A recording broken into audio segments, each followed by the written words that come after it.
Oh, wow. Thank you for the greeting. It's good to see all of you here tonight.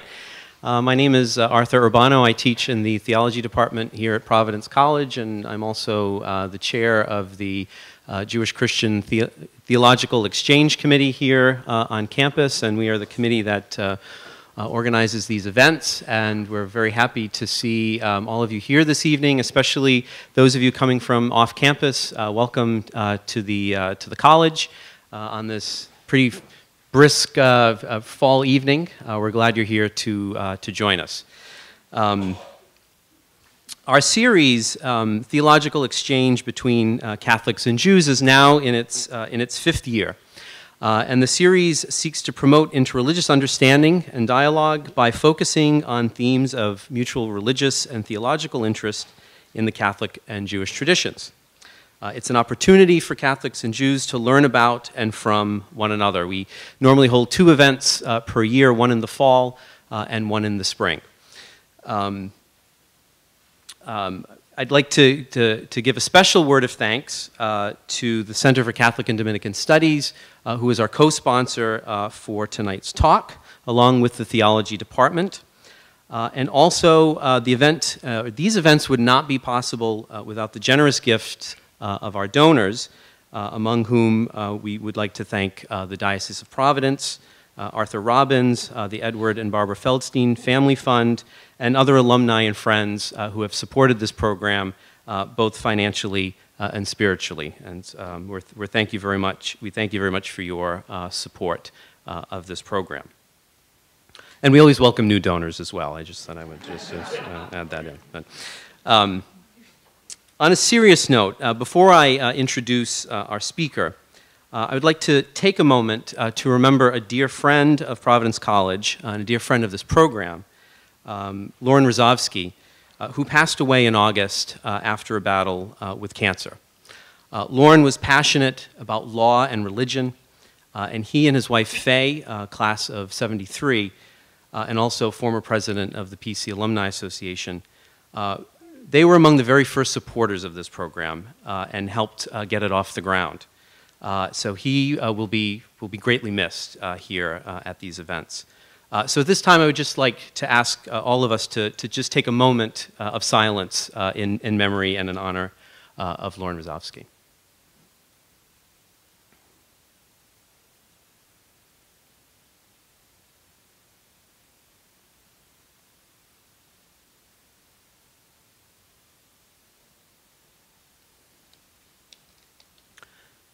And now on to our speaker. It's a great pleasure for me to introduce to you Rabbi Michael Klein-Katz. A native of Philadelphia, Rabbi Klein-Katz has served Reformed congregations and currently resides in Jerusalem with his family, where he has devoted himself to interreligious and intercultural dialogue and education. He has founded, led, and furthered Jewish Christian study groups, Arab Jewish projects, courses for the study of Judaism by Jews and non-Jews alike, and he's also taught on the faculty of the Sisters of Zion sabbatical program for Catholic clergy for 10 years. This fall, he has been invited to serve as scholar-in-residence at Temple Sinai in Cranston. Rabbi Klein-Katz is a major contributor and editor of a number of scholarly works, including the Encyclopedia of Judaism, the Dictionary of Jewish Biography, and the Encyclopedia Judaica Yearbook, and is the editor-in-chief of Diversity and Unity, Sources for the Modern Jew, an introduction to liberal Judaism in Russian translation for Israel's largest immigrant community. Tonight, Rabbi Klein-Katz will speak to us about his experiences working with Jews, Christians, and Muslims, particularly in Israel. And the title of his talk is A Rabbi, a Priest, and an Imam Walk into a Room, the Victories and Challenges of Interreligious Dialogue. Rabbi Klein-Katz.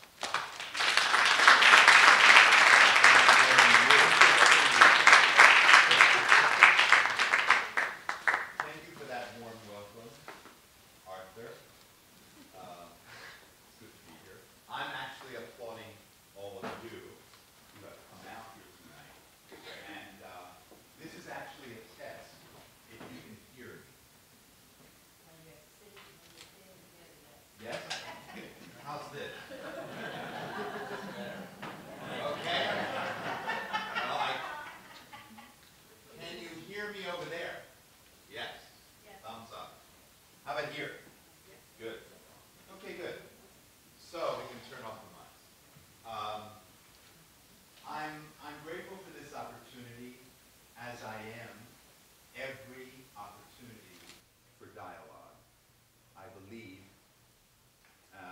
as a great leader of dialogue in Jerusalem who passed away recently, Daniel Rossing,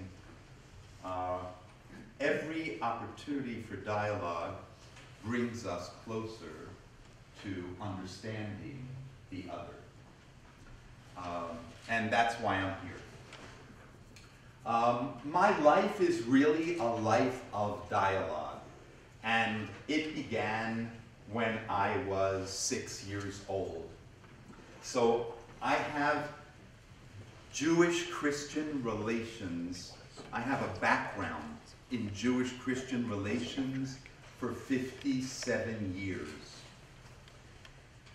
I grew up in Philadelphia, and when I was 5, we moved out to what we would call the shticks, like beyond suburbia. My parents bought a farm and turned it into a motel. And I was 6 years old, and I went to a public school in Springhouse, Pennsylvania. In 1956, that meant that every day we started with the Pledge of Allegiance to the American flag, Christian Bible reading, and the Lord's Prayer. I thought God's first name was Harold. Some of you get that, some of you don't. I'll explain. Our Father, who art in heaven, hallowed be his name. I didn't know what hallowed meant at 6 years old. And I did have a cousin by the name of Harold. I thought they named him for God. Well, that lasted, and I was the only Jewish child in this public school. So that lasted until my parents' first parent-teacher meeting, when it became clear that this is not part of our tradition. So my parents came home from the meeting and said, okay, Michael, you are not saying the Lord's Prayer. You are saying instead, when they are saying the Lord's Prayer, you're saying the 6 Hebrew words that make us Jews, which we call in our tradition the Shema. The Shema, it means, it's from Deuteronomy 6, and it says, listen, O Israel, the Lord is our God, the Lord is one. Okay, so as if I didn't feel enough apart and different from everybody else in the school, I had this too. But my real, the real moment when I entered actively Jewish-Christian dialogue was the next year, 1957. I was in 2nd grade. It was December. I was in music class, and we were, of course, learning Christmas carols. All of a sudden, Mrs. Smith stops the class and says, unknown to me, we hadn't rehearsed this, she says, and now Michael Katz will, that was my premarital name, Michael Katz will tell us about his holiday, Chanukah.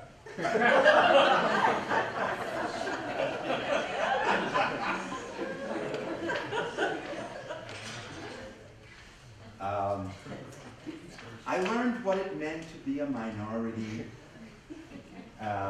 and it was a great education. I stood up. I had had 2 years of Sunday school in the Reformed Synagogue, about a half an hour drive from our home, and I proceeded to tell what I knew as a 7-year-old about Chanukah. They must have liked it because every year I had that gig. And it was interesting. The kids didn't really know what to ask, so it wasn't really dialogue. I then took Sunday school, I continued to take Sunday school very seriously. I went on to a, what should I say, masterful debut for my bar mitzvah in our synagogue in Philadelphia, and loved every minute of being up there at the altar and being the star. I then was confirmed. I don't know how much you know about Reform Judaism in America, but we actually borrowed, actually we stole it, I think, confirmation from the German Lutherans, with whom we were very close in Prussia, which is where Reform started 200 years ago. So I was confirmed, and then I became the president of the youth group in Philadelphia. So my rabbi had a very important and ongoing relationship with the Christian clergy in Philadelphia, so I was privy to that. And then I spent 3 years getting my first degree at Franklin and Marshall College in Lancaster, Pennsylvania, and went on to rabbinical school. After rabbinical school, I took a congregation on Long Island, in Roslyn, which had very little interfaith relations. And then I came to be, I was very honored to be the rabbi of what sits before me now, my very dear friend and student, Rabbi Peter Stein, who invited me here this weekend to be scholar in residence at Temple Sinai. We had a very, very special relationship when he was a lot smaller. Mostly because his family was the only family in the entire synagogue that had an appreciation like I did for the Yiddish language and culture. And so Peter and his brother Howie Stein would come to the synagogue when I put together an entire liturgy in Yiddish, including, you're laughing, but it was an amazing feat, liturgical achievement. So I don't know if you remember this, but I had come to this congregation in Westbury, New York, in August of 1980, and I don't know if you still have this in America today, but I grew up with the night before Halloween was called Mischief Night. Yeah? I don't know. You still have that? No. They had it in the Bronx. You had it in the Bronx? Yeah. I got it. Pelham Parkway. Well, the Grand Concourse. The Grand Concourse, okay. So, I don't know, what did you do? What did you do on Mischief Night? What happened? They attacked the Jews. No. Yeah. Oh, I didn't know that was a tradition. I mean, I knew it was a tradition in Europe, but, and in other parts of the world. However, I grew up, it was very benign. We used to take toilet paper and wrap it around bushes, or soap we would take and write on the sidewalk. I mean, write, you know, just like nothing obscene. Anyway, 1980 Mischief Night turns out to be Friday night. Friday night for us is sacred Sabbath service. And I don't know if your family was there that night, but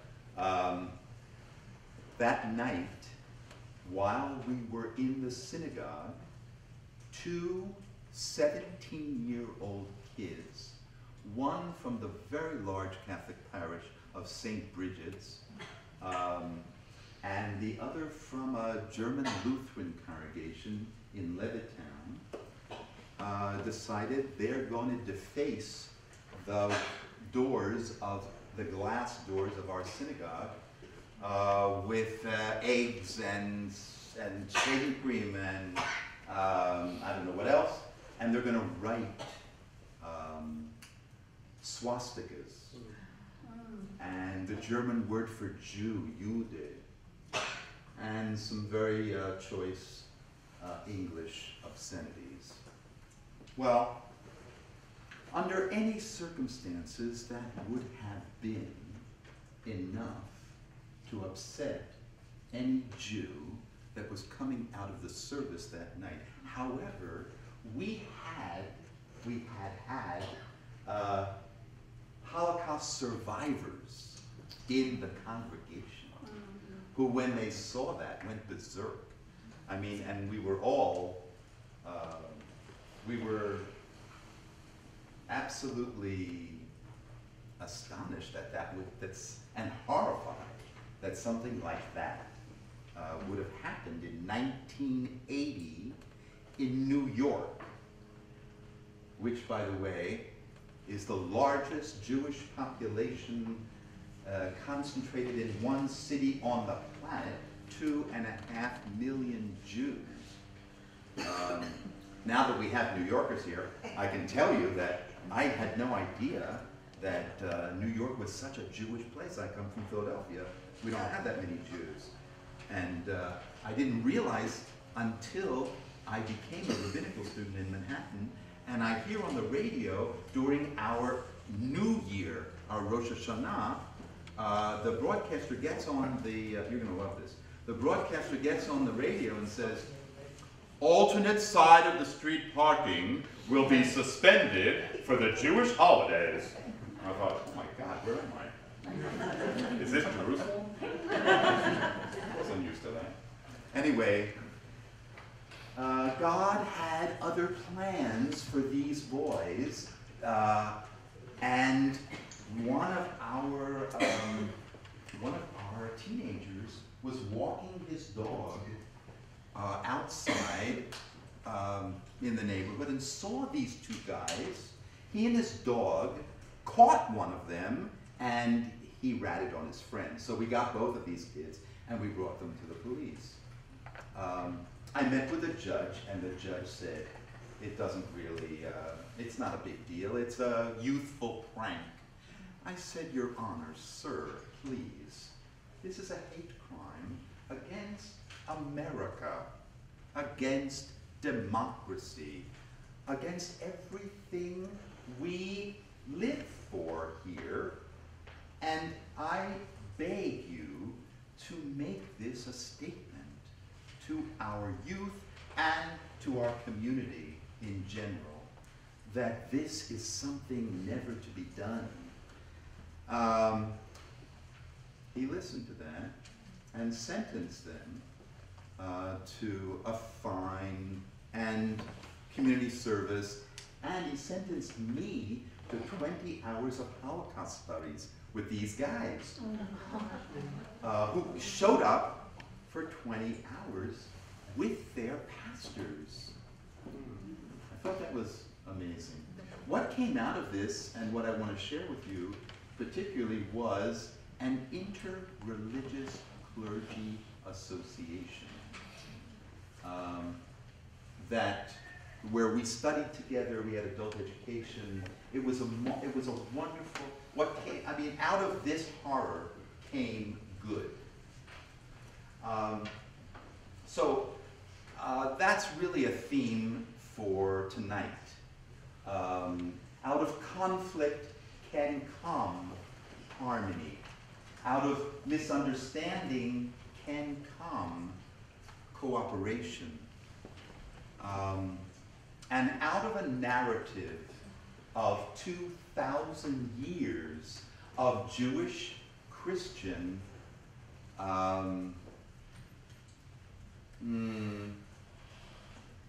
hatred, enmity, theological competition, can come another narrative of transformation, reconciliation, and and understanding.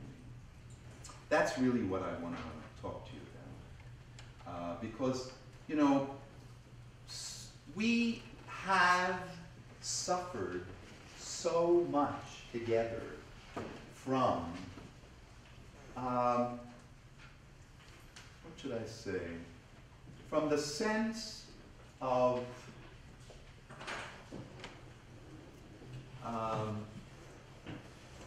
superiority.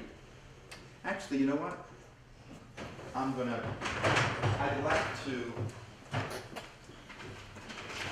like to share with you 3 terms that I find to be the most challenging in Jewish-Christian dialogue. And these actually characterize the relationship between Jews and Christians over the past 2 millennia.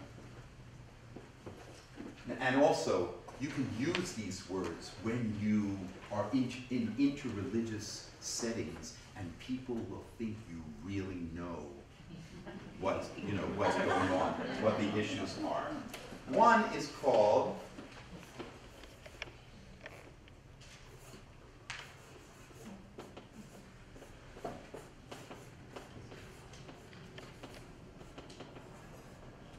okay, I don't know if you can see this. Is that dark enough? Huh? Can you see that in the back? Yes? Have you ever heard of this term? Do you know what this means? No. Good, that's why I'm here. Okay. You know, I learned those Christmas carols very well, and now I'm going to impose one on you. I don't promise I can sing, but I'll do my best. You know these words. Come, all ye faithful, joyful and azoy. What is that? I love the joy. I don't get the triumph. That's what this is about. The church must be triumphant. Christ must conquer. And we, who are not of that faith, must succumb. And we must know that we are wrong and that we are damned. I don't know how many of you might have been in a magnificent cathedral in France, south of Paris, called Chartres. Chartres has many, many beautiful things to it. And then some not so beautiful things, like 2 statues of women. One is a queen. She has a crown.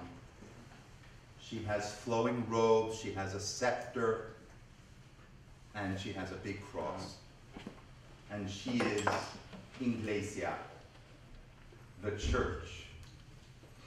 Opposite her is a downtrodden woman. Her crown has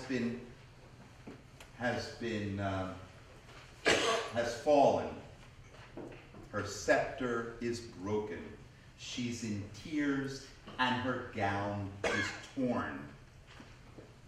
Synagoga, the synagogue. Yeah, that is triumphalism.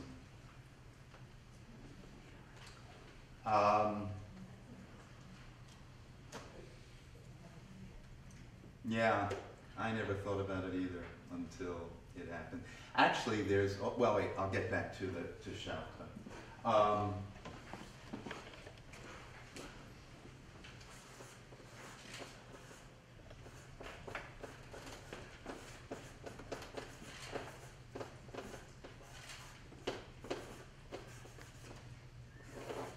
Okay, there's a lot of letters here. I don't know if you can read them. Do you know the word supersessionism? Supersessionism. That is, I guess we call this replacement theology. That is, there was once an Israel in the Bible. The Jews failed to accept Jesus as the Messiah. The Jews fell from grace before God. They were superseded by the church. Now, there is a new Israel. There is a new covenant. There is a new testament. And the old is no longer relevant, blessed, chosen, or desired by God. So, Old Testament, New Testament, Old Israel, New Israel. Does that ring at all? Mm-hmm. Yes? Yeah. Okay. The last word I want to share with you is, what do we want to call this?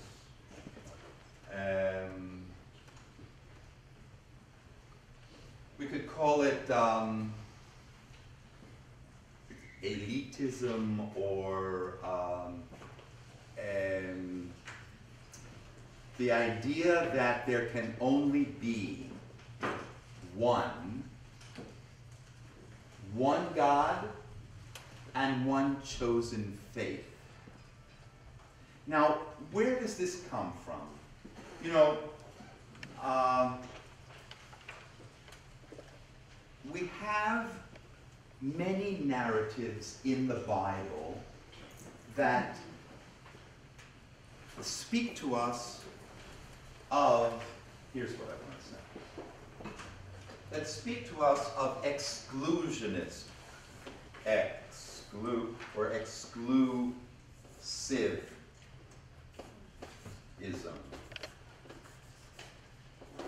Exclusivism. That is, there can only be one. There is one God. There can only be one blessing. There can only be one faith that God admires, accepts. And we have a number of narratives in the Bible that substantiate that. You remember the one of Isaac dying. That's really not the name I would give to the narrative, but that's how we know it. Remember Isaac dying in the tent? This is in Genesis. He doesn't die, first of all. He thinks he's dying. I don't know, maybe he was a hypochondriac. You know, he thinks he's dying, and he calls his son Esau, his favorite, and he says to him, go out, you know, I'm dying, I'm going to bless you before I die, and go out to the field and hunt and bring me the stew that I love. And then I'll bless you. So Esau disappears. Of course, Rebecca is listening. I mean, how thick are tent walls, really? She hears everything. And she immediately calls Jacob forward and says, quick, bring a lamb with the skins and the fur. And he goes, what? And she says, yeah, bring the lamb and I'll make what your father loves. You'll get in there, you'll get the blessing, you'll get out, nobody will know. Oh yeah, this is a Jewish mother. I had one like this. So that's what happened. Now, you have to understand, we don't blame Rebecca for this.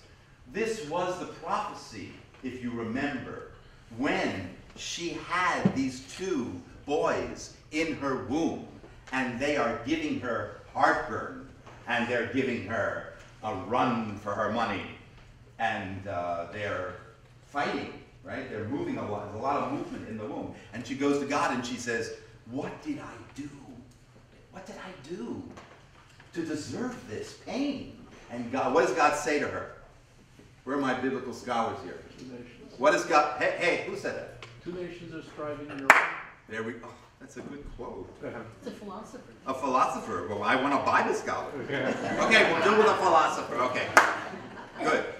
2 nations fighting in your, yeah. What's the rest is the most important. The younger will serve the older. There we go. Thank you. What's your name? Phil. Phil. Thank you, Phil. Okay. The younger shall serve the older. That's not the way it was done. The younger didn't serve the older. The older was, primogenitor. He was the one who inherited the mantle of leadership. What's this younger is going to serve? The older is going to serve the younger? What is that? Well, evidently the Bible was very big on this. Revolution against the firstborn. Whatever. So she knew this. Of course, I'm sure Isaac knew it too. But she knew this. This was God's will. God's will that Jacob should receive the blessing. Evidently, Jacob knew it too, because remember when he's cooking those beans, right? I'm coming from Boston now, so I'm thinking beans, Beantown. He's cooking the beans, and Esau comes in from the hunt. What does he say? Hungry, I'm starving. There we go. I'm starving. Right, exactly. And Give me what you've got, and I'll give you my birthright. well, okay, wait. It didn't go exactly that way, but hold on. Are you a Jewish mother? Wait, no, okay, hold on. So, I'm starving, give me what you got. What does Jacob say? That's where Jacob comes in and says, give me the birthright. Right? You with me? Give me the birthright, I'll give you the beans. And Esau says, what do I need with a birthright? Right? He didn't know all those trips to Israel were going to come up, and they were going to be called birthright. Okay. So, yeah. Long live the Bronx. Okay, so already there we have a sign that he has some consciousness, Jacob, that he's meant to be the leader. So I think Rebecca raised him with that in mind. Okay. I don't know, she gave him Leadership 101, whatever it was, crash course. Okay, so we have this development and very problematic, dysfunctional family. Okay, what happens now? Jacob goes into his father with the stew that his mother made. And what? Can't tell me. You didn't go to Sunday school? Right. A long time ago. Okay. What happens? He puts, she had put the lamb fur on, right? On his arms. And he has she knew the recipe for the stew. And he brings it to his father and he says to his father, bless me, Father. And the father is, he's playing dead, right? He's like he's going to die any minute. And yet, he says, wait. And he feels him and he says, the hands are the hands of Esau, but the voice is the voice of Jacob. What's going on here? Oh, he knew very well what was going on there. And he must have known, he must have believed it was God's will. It certainly was the prophecy. And he blesses him. Right? He blesses him with the mantle of leadership. That he's going to be the one to carry the clan and follow his grandfather's journey, Abraham's journey, to fulfill the mission of God. Well, he gets the blessing and he leaves. And then what happens? Who walks in? Esau. And what does Esau say? He brings the stew to give to his father, and what? Give me my blessing. Give me my blessing. I mean, he might have been a little bit more polite, you know, Father bless me, something like that. Okay, give me my blessing. And what does Isaac say? Already given it. I've already given the blessing. There's only one blessing. I gave it away. Where were you? Wasn't that you? Well, Isaac knew it wasn't him. And what does he do? What does Esau do? Huh? He sort of semi-curses. No, he doesn't curse. Not in my version. I don't know what you're reading. But in the Hebrew version, no. Who said that? Mazel. He cries. He cries. He is devastated. What do you mean? You don't have a blessing for me, Father? Father, you have no blessing for me? And his father says, okay, I'll give you a blessing. Come over here. And he gives him a blessing, but it's not the one. Now, this is a narrative that is very, very problematic for all of us, Jewish and Christian, because this is our shared tradition. How many people here know, either personally or through her writings, Sister Mary Boyce? Good man, the Rabbi, and Sir, excellent, and Arthur of Delocado. Okay, so what is the name of the book that Mary Boyce wrote about reshaping catechistic education? Oh, this is your final exam. Arthur? No. Rabbi? No. Here it is. Write this down. Has God but one blessing? It's so simple. It's so simple. Has God but one blessing? Do we believe in a God that is so narrow-minded that there is only one blessing? He has two boys, but only one blessing. Right? Isaac has two boys, but he can only imagine one blessing. Is that our God? No. And that's why I applaud Mary Boyce. She is brilliant, she is courageous, and she was just made the dean of Union Theological Seminary in New York, which, by the way, ain't Catholic. By the way, she's been teaching there for a long time, and she was just made the dean. Which is courageous on their part, of the Protestants. Oh my God. I recommend her book. And it gets us to think outside the box. And that's what we need to do. We need to change our thinking. We need to enable each other to be who we are and be blessed by God. After all, really. What was the Second Vatican Council? Huh? What was the Second Vatican Council? 1964 and 65. Was that not thinking outside the box? Was that not a revolution in the church? Oh my God. It actually split the church in a number of ways. I remember when I was in Westbury, we had a church for traditionalist, what was it? The Traditionalist Church, I think they called it. Somebody help me out here. Was it the SSPX? What was it? The SSPX? I don't know those letters. I think it's the Sacred Society of St. Pius. Okay, they didn't go by that. They called themselves the Traditionalist Catholic Church. That's how they were known. He wouldn't come to my clergy association because there were nuns there. I don't sit with nuns, he said. I said, okay. As clergy. I said, oh, sorry. They also had their mass in Latin. Yeah, none of this vernacular stuff.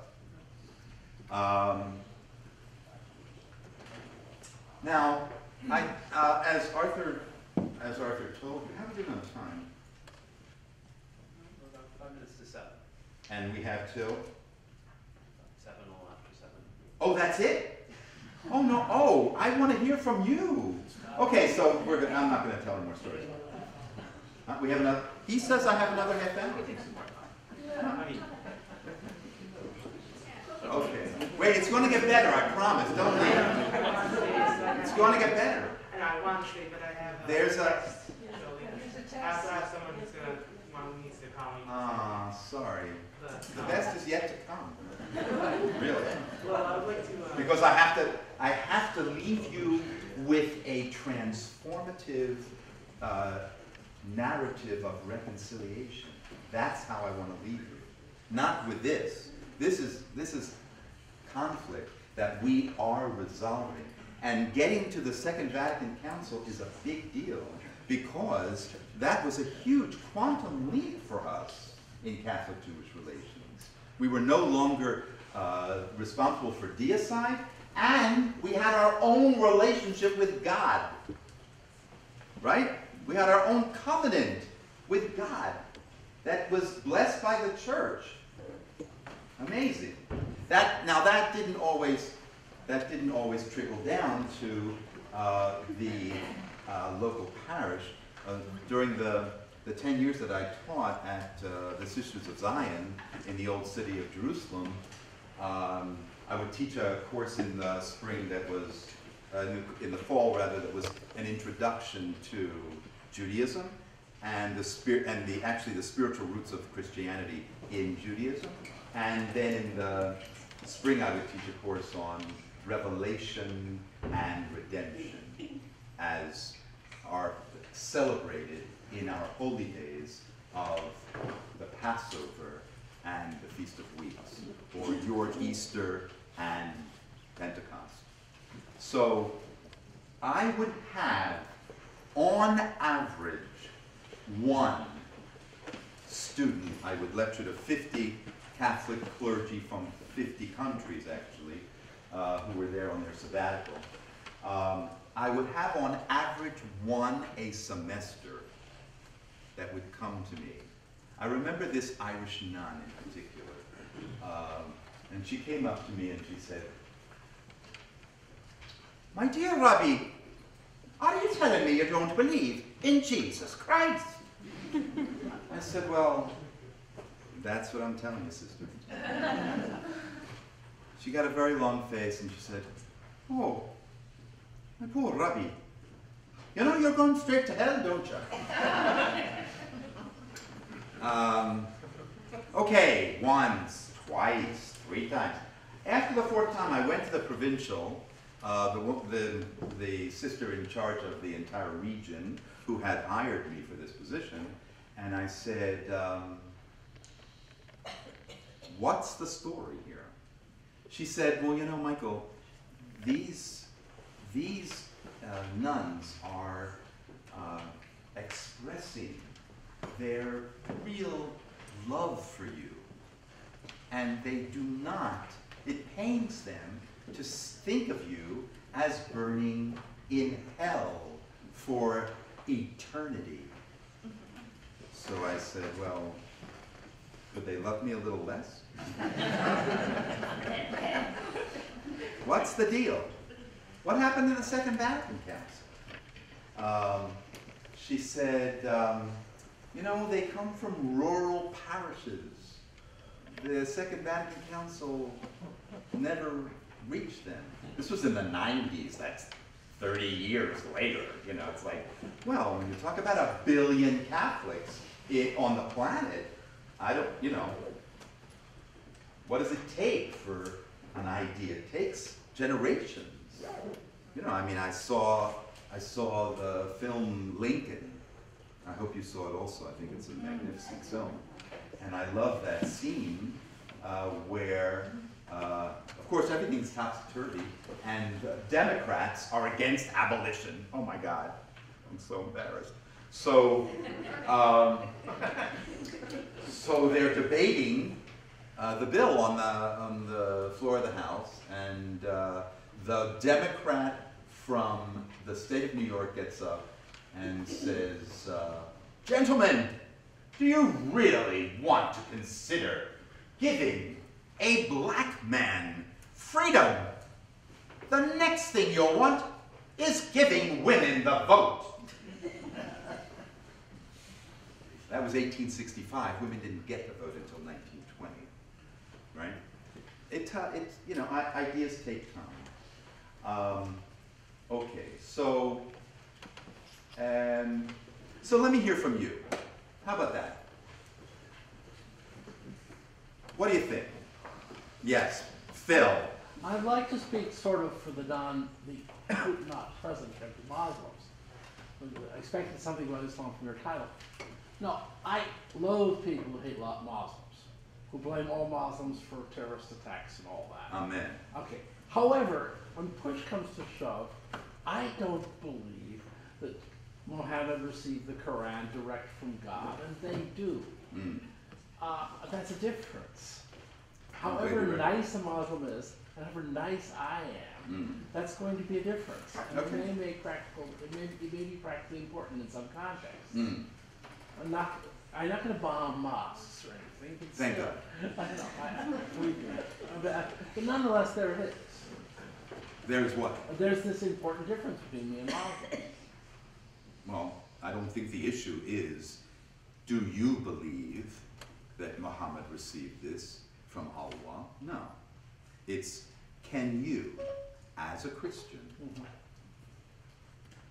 allow a Muslim into your world and accept him and her for who they are?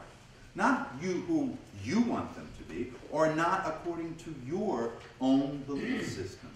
It's stepping out of your belief system and saying, okay, you know. Now, if you're saying to me, now you may be saying something else, which is, oh, they believe Allah told them to be terrorists. No, that's different. No, I didn't say that. That's different. I very different. Okay.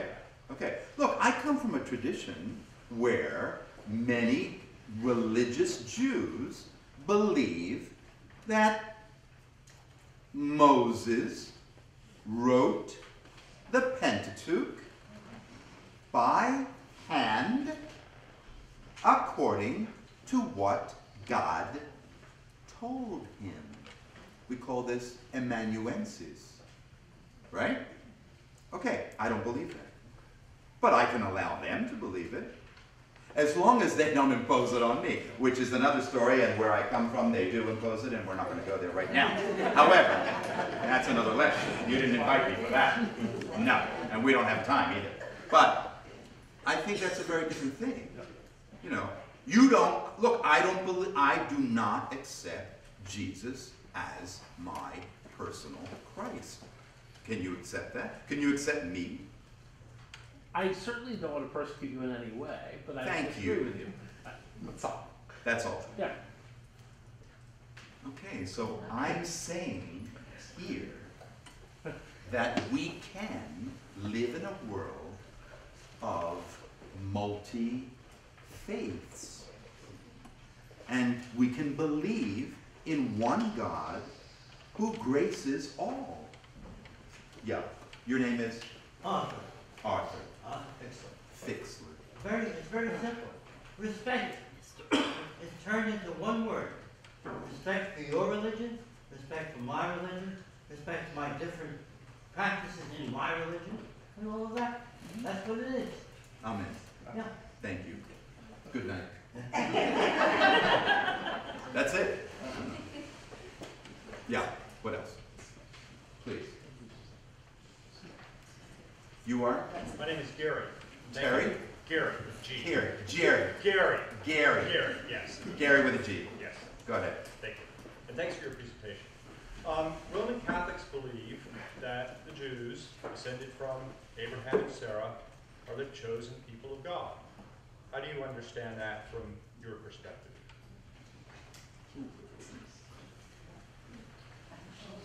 What's your question? How do you understand being a member of this chosen people in light of what you presented this evening? What's my take on our chosenness Yeah. as Jews? Okay, good question, Gary, thank you. To that, there is a movement underway among many Jewish people, particularly the Reconstructionist movement first, and I don't know where the... no, it was actually Reform first, but okay, good. I think I know where you're going with this. Yeah, to reject the very notion of chosenness for this very reason. Mm-hmm. And it's not new, going on for some years. Right. And it will take, like our going to hell for eternity, it will take time for that to work its way through our people, all of them. Okay. Many of them already accept the fact that the concept of chosenness didn't necessarily exclude other people believing in the one Okay. God. Gary, do you know what this means in Israel? No, this means, just a moment, please. Okay. Okay, don't do this in Italy. What's your name? David London. David London. Okay, David. I would not agree that Reform or Reconstructionist or New Age renewal movements have done away with chosenness altogether. I don't see that as an answer. I don't think we can. I think that's denying who we are. We have a mission. We are chosen for a divine plan, a divine career. We are commissioned, okay? We are, as a people, biblically and rabbinically and historically and philosophically commissioned, okay?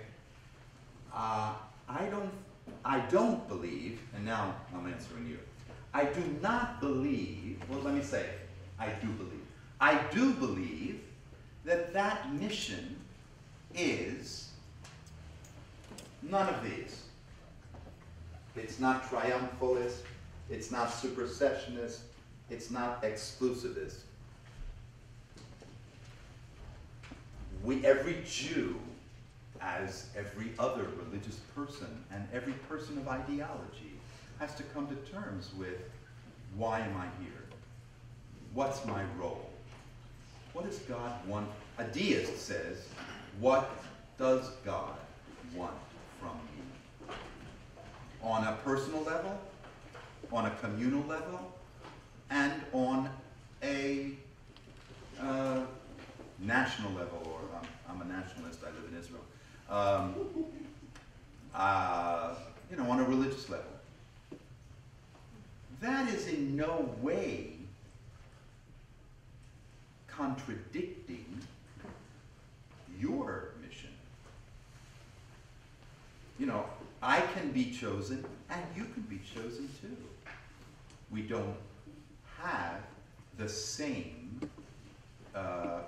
we don't have exactly the same terms of chosenness. We have a certain ritual tradition that's different from yours in some respects. In some respects, we have a lot in common, both ethically and ritualistically, because, as you said, Gary,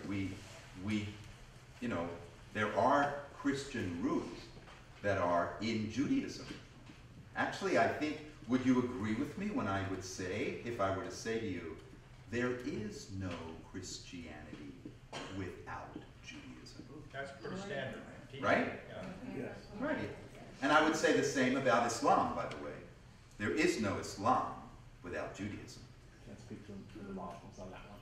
Huh? I can't speak for the Muslims on that I one. wouldn't ask you to, Phil. I would not ask you to do that. Now, apropos of David Gordon, London. I like your answer better than the one Ah, you that like that? Okay. from the people who are speaking towards this issue of rejecting it. Okay. Makes a lot Let more me sense say, what you're saying. okay, What this. let me say that liturgically, traditionally, our liturgy is riddled with exclusivist, supersessionist, and triumphalist chosenness. We got it, you don't. Yeah, absolutely. We're chosen among all the peoples of the earth. Right? Just a minute. We are chosen. Now, so liturgically, I come from a tradition of reform. We have reformed the liturgy to reflect our universalist views and attitudes. So, instead of, and this is all over the liturgy, when you come to read, when our lectionary, right? Our lectionary, when it's read from the scroll every week in synagogues, we come to bless it and we say, we bless you, O God, for you have chosen us from all the peoples and given us your Torah, your sacred word, the sacred writ. Some of us don't say that. We say, you have chosen us together with all the nations of the world. Because I really do believe that every people is chosen for something. They have a national consciousness, a national promise, a national career. And it's for them to decide what that is, not me. But I have changed my, not just my attitude, my liturgy, my ritual, I have changed. And that's a line that actually finds itself all over my tradition. The Friday night Kiddush, etc., the Aleinu, all these prayers that make us Jews need to be redefined, I think. And that's Mary Boyce's take on that also. Catechistic education has to be redefined, rearticulated, to include the other, as Nostra Aetate does. Nostra Aetate? Are we there? No, we're not. Yes, thank you. A section of the Second Vatican Council is entitled in Latin, For Our Time. Is that the translation? In Our Time. Thank you. My Latin's right. In Our Time. And talks about what's the relationship with the Jews and also other faiths, including Islam. What else? You are? Sadia. Sadia. Please. So I guess my question is, I'm actually a Muslim. Alhamdulillah. مش ممكن أحسن من هيك. You're not going to translate that. Okay. I guess Well, I had somebody here that understood me. Okay, yeah. my question is, I've noticed for Muslims as well as Catholics that there's this notion that, and this isn't what I believe, but I've noticed there's this notion that, I can't accept what you believe because I want to help to save you according to what my religion says. I'm just wondering how you respond to that. That's my whole talk is on that, sweetheart. And you may have come a little late. No, is that possible? No, thank you. No. Okay, great. Well, I think that's the answer to Phil and to all of us. We need to make room for the other, and know that it's okay with God. That God wants us to do that. Right? I don't know, did you get these? No, I'm just saying, I don't know if, because I'm thinking of particular Muslims and Catholics who would say that that's not the case. And I'm just wondering how. Oh, absolutely. How would you respond to that? The way I'm responding all evening, that we have a choice. We have a choice. We can choose to be triumphalist, secessionist, exclusivist, or we can choose to be universalist. We have that choice as theologians, as the people in the pews, as biblical scholars. I mean, I have a friend who's an Orthodox rabbi who, in Israel, who was very, very pivotal in the negotiations between the Vatican and the State of Israel on toward the Vatican recognizing the State of Israel as a Jewish state and having normalized relations, okay, which they haven't had in all these years. It just started, I think, 2001, was official. So, so my friend is, his partner in this is Cardinal Ratzinger. And Cardinal Ratzinger and he are having lunch, and he wasn't. Right. And they're having lunch, and my friend asks him, Your Eminence, would you say that Jews and Catholics are on the same way towards salvation? Are we all there, you know, on our way? And this is what he told me. This is what my friend told me. Ratzinger looks at him and says, Ach, we are all on the same plane and we are all going to the same place, although the Catholics are in the first class.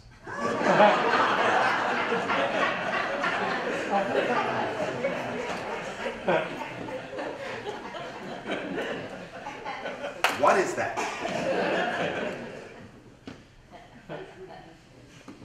Was that a theological joke? Or was that his theology? Probably a little bit of both. Maybe.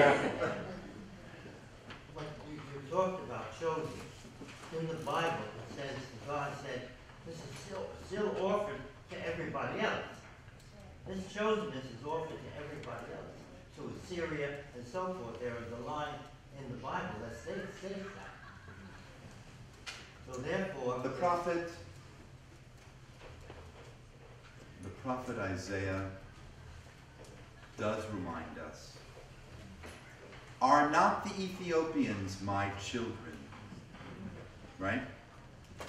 The Egyptians my children. And you could interpret it that way. And I like that. That's good. thank you. You are? Anthony? Anthony. Yeah.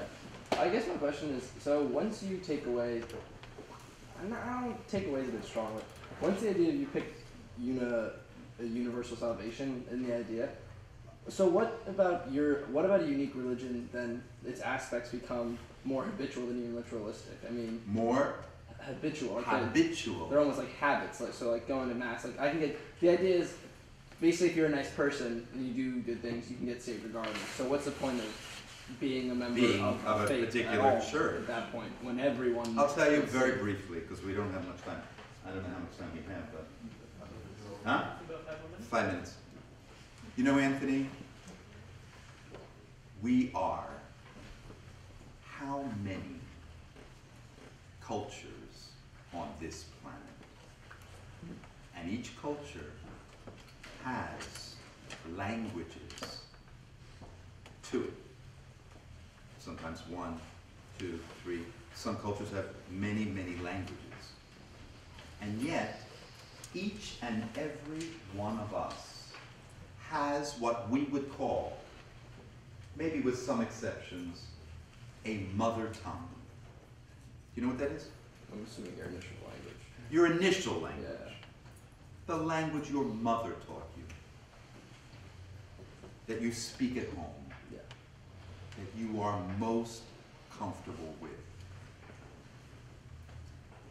My theological language is Judaism. What's yours? Catholicism? What's that? Catholicism? Roman Catholicism? Right? Yeah, I'd like you to be a little bit more affirmative with that. But it sounds like it's a question. Well, it was a question. All the Catholics I didn't know if it was a here would current like question to to hear ask. you to say, hey, I'm a Catholic, yes, I feel at home. I just wasn't sure if it was a rhetorical question or not. Now you actually No, need the no, answer. rhetorical, you'll know when I ask it. You'll know. I'll give you an answer right away. Yeah. You are? Elizabeth. Elizabeth. In your experience and in your opinion, what do you think are the best ways to cultivate this interest, awareness, respect for all different types of religions, maybe within populations that don't see it as a priority, you know, that maybe don't Good. attend Good events question. like this? How do we get to Excellent. more general? Excellent. I'll say it in one word. Dialogue. The more, I'll tell you personally, this is autobiographically, the more I am in dialogue, the more I realize not only who I am, but who the other is. And that's, I believe, the best way to appreciate myself and the other. Yeah, you are? Bill, Bill. speaking of dialogue, whatever happened to those 17-year-olds after the 20 hours of conversation, Joe? Oh my God, personal transformation. They were so penitent. Oh yeah. Thank you for asking. Mama, what's your name? Judy, Grandma Judy. Grandma Judy. Stubby. One of the best things I heard, obviously I'm Jewish, was from a Catholic priest in response to questions about anti-Semitism, who said, Judaism is the tree, Christianity and Islam are the branches, and if you cut down the tree, the branches will wither. Thank you. Beautiful. Who said that? Catholic priest in Marlborough, New Jersey. And what was his name? I don't know, it's Okay. a long time. See if you can find out his name. It's very important to quote in terms of the name. That's good. Great. He's Okay. drawing from St. Paul's letter to the Romans. Is that right? Oh, that's the metaphor of the olive tree. Of course it is. Thank you. Thank you. Okay, we're going to bring this to a close, and I'd like to end, as I promised you, on a note of reconciliation. And I'd like to give you another narrative, and here it is. In the year 2000, my country was in, I won't call it a civil war, but we were plagued with what we call in Arabic, Il-Intifada al-Aqsa. Maybe you heard about it. Yeah. Palestinians were armed because of Oslo, the Oslo Accords, and they were wreaking havoc on my people. And suicide bombers were blowing themselves up on Jerusalem buses all the time. When I sent my boys away to school every day, we blessed them with the hope that they would return whole and safe, and God answered our prayers, but did not answer the prayers of every family. We lost precious lives. And the Palestinians did too. The irony is that when you blow up a bus in Jerusalem, you kill Jews, Christians, Muslims, tourists, locals, everybody. So there was a very brave, courageous, innovative Catholic priest in the Galilee.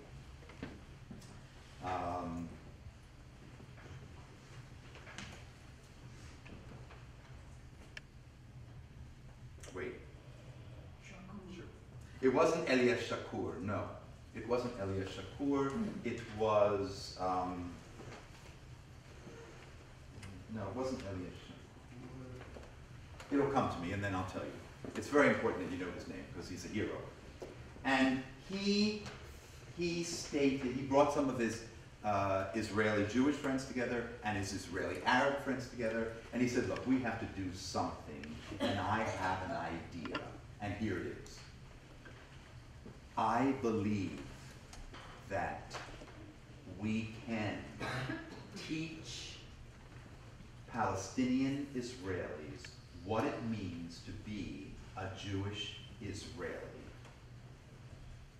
Only if we teach them the inextricable link between Jerusalem and Auschwitz. Only when the Israeli Arab will understand that the Jew is rooted in the presence of the Holocaust will they understand what this land means to them. Of course, everybody said to him, okay, but then how are you going to teach the Palestinian, how are you going to teach the Jew about the Palestinian? And he said, one step at a time. And he practically, single-handedly, with his friends, orchestrated a 10-day trip to Auschwitz for 300 Jewish, Christian, Muslim Israelis in May of 2003. This trip was meant to be an understanding of the site, what went on there. There were seminars about the Holocaust. There were prayer sessions, and Israeli Jews were urged to bring lists of names of family members they had lost. What I'm about to tell you was told to me directly by a Muslim, Palestinian, Israeli professor of sociology at David Ben-Gurion University in Beersheba. And this is what he said. We were standing around the center of the camp, the concentration camp, Auschwitz, awaiting our instructions for our next event. And all of a sudden, I see this very, very old woman, whom I recognized from our group, approach the mound of ash. The mound of ash in the middle of Auschwitz has been kept with human remains as an eternal memorial to those who were murdered there and cremated there. He said, and I saw this woman come. I didn't know her personally. I hadn't met her yet, but she comes to the mound of ash with a bag.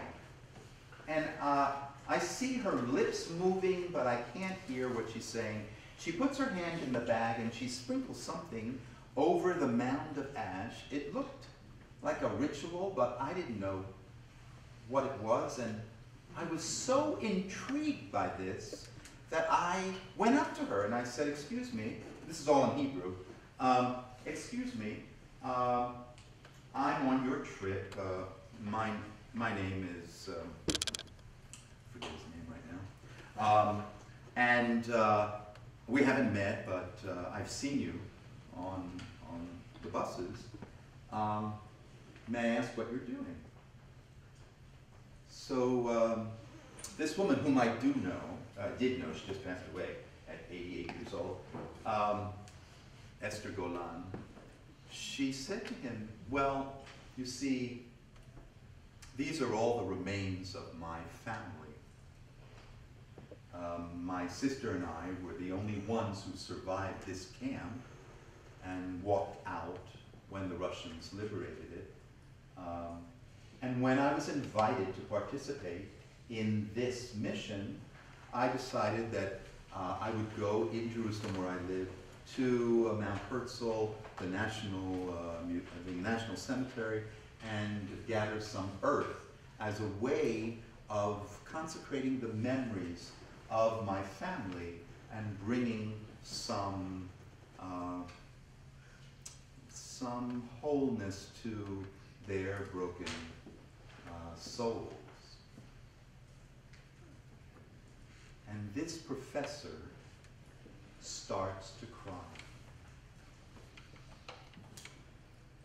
And he looks at her and he says, you know, I'm an Arab man, and in my culture, it's strictly forbidden for men to cry.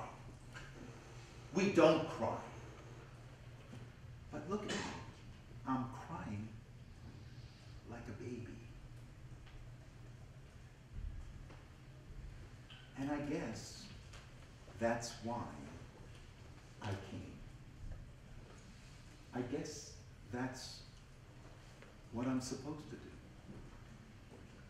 To touch your pain so that we can start again.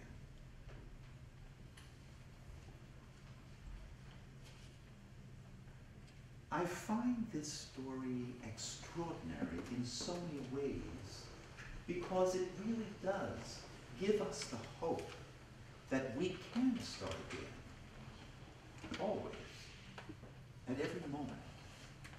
And so I'm really appreciative of this moment when we can all start again. Thank you.